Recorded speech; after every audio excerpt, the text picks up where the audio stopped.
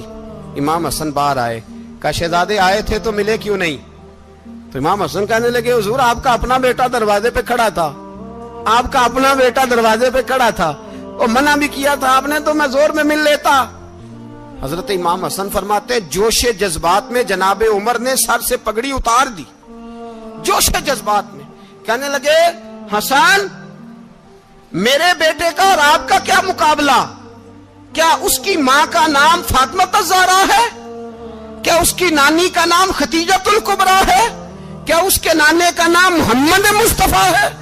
آپ کا اور اس کا کیا مقابلہ؟ پھر رو پڑے اور کہنے لگے بیٹے میں مکے کے صحراؤں میں اونٹ چرایا کرتا تھا, یہ جو میرے سر پر عزت کے بال ہیں یہ تیرے نانے کے اگائے ہوئے, میں مکے کے خبردار شہزادے خبردار. او بھائی اہل بیت نبوت کے ادب کا رنگ اگر سکھایا ہے تو سیدنا عمر نے سکھایا ہے. حضرت عمر فاروق اتھارٹی ہے, اسلام کی اتھارٹی. یکم محرم حضرت عمر کی شہادت ہے. یہودی بول اٹھا, کافر بول اٹھا, اگر 6 مہینے عمر دنیا میں اور رہتے تو دنیا میں کوئی کافر موجود نہ ہوتا. 6 مہینے. اور جب اس بطل جلیل کا جنازہ اٹھا, اللہ بخاری پڑھیے نا, اللہم ارزقنا شہادت فی سبیلک, اللہ بسترے کی موت نہ دینا, شہادت کی دینا. عمر شہید ہوئے, مسجد نبوی میں نماز پڑھاتے, اور جب جنازہ اٹھا تو مدینے کا پھر پیچھے جو دلیر بچے وہ مولا علی تھے. مولا علی, جناب عمر کا جنازہ اٹھا تو سب سے پہلی ہائے جو نکلی وہ حضرت علی کی زبان سے نکلی, اور حضرت علی ساری داڑھی آنسوؤں سے بھر گئی. لوگوں نے کہا کہ علی کیا ہوا؟ فرمانے لگے تم دیکھ نہیں رہے جنازہ کس کا اٹھا ہے, پلٹ کے دیکھو تو صحیح, تم پتہ نہیں یہ کون گیا ہے. کہ حضور کیا ہوا؟ آپ فرمانے لگے عمر اس طرح کے کام کر کے گیا ہے, اب ان کے رستوں پہ کون چلے گا؟ کون اس کے جگر راہ وفا میں نقش ایسے چھوڑ آیا ہوں, میں جس منزل سے گزرا ہوں وہ اب تک یاد کرتی ہے. حضرت علی حضرت عمر کے جنازے پہ کھڑے ہو کے کہتے ہیں اللہ مجھے اس طرح کے عمل کرنے کی توفیق دے جس طرح کے عمر کر کے گیا. میرے بھائی بطل عزیز, بطل حریت حضرت عمر رضی اللہ تعالیٰ عنہ, جو اپنی زندگی انقلاب والی گزار کے گئے. عمر جب دنیا سے گئے تو 80 دینار کا قرضہ تھا, 22 لاکھ مربع میل کا حکمران, اور اپنے بیٹے سے کہنے لگے بیٹے کوشش کرنا تیرے خاندان والے مل کے میرا قرضہ اتار دے, میری قبر پہ بوجھ نہ رہے, اور اگر خاندان والے مدد نہ کریں تو میرے دوستوں سے بات کرنا, وہ مدد نہ کریں تو پھر علی سے بات کرنا. ان کا پیار آپس میں اتنا, اور تو اختلاف ثابت کر رہا. 80 دینار کا قرضہ چھوڑ کر حضرت عمر دنیا سے گئے, اور جاتی دفعہ کہہ گئے میرے بعد میرے بچوں کو حکومت کے مشورے میں بھی شامل نہ کرنا, حکومت کے مشورے میں بھی میری اولاد شامل نہ ہو. اتنا بڑا شخص اتنا بڑا رنگ دے کے یکم محرم کو جب عمر فاروق کا وصال ہوا تو بیٹے سے کہنے لگے اماں عائشہ سے جا کے کہو میرا بھی نبی پاک کے روزے میں دفن ہونے کو دل کرتا ہے. ایک قبر کی جگہ ہے اماں جی نے اپنے لیے رکھی ہے, بخاری ہے بخاری. حضرت عائشہ کے پاس صاحبزادے گئے, کہنے لگے اماں جی عمر کو زخم لگ گیا ہے, حالت بڑی پریشانی والی ہے. وہ کہتے ہیں اگر اماں اجازت دیں. سید عائشہ رو پڑی, فرمانے لگی کہ وہ اپنی قبر کی جگہ تو نہیں نہ کسی کو دیتا, پر عمر نے کمال ہی بڑا کیا, اسے کہو جاؤ گنبد خضرا میں قیامت تک جو مصطفیٰ پہ اور ابو بکر پہ سلام پڑے گا وہ تجھ پہ بھی سلام پڑھ کے جائے گا, جاؤ میں نے جگہ. میری بات بن گئی ہے, تیری بات کرتے کرتے میری بات بن گئی ہے, تیری بات کرتے کرتے تیرے شہر میں آؤں, تیرے شہر میں آؤں. تیری نعت پڑھتے پڑھتے میری بات بن گئی ہے. تیرے عشق کی بدولت مجھے زندگی ملی ہے، مجھے زندگی ملی ہے. مجھے موت آقا آئے، مجھے موت آقا آئے. تیرا ذکر کرتے کرتے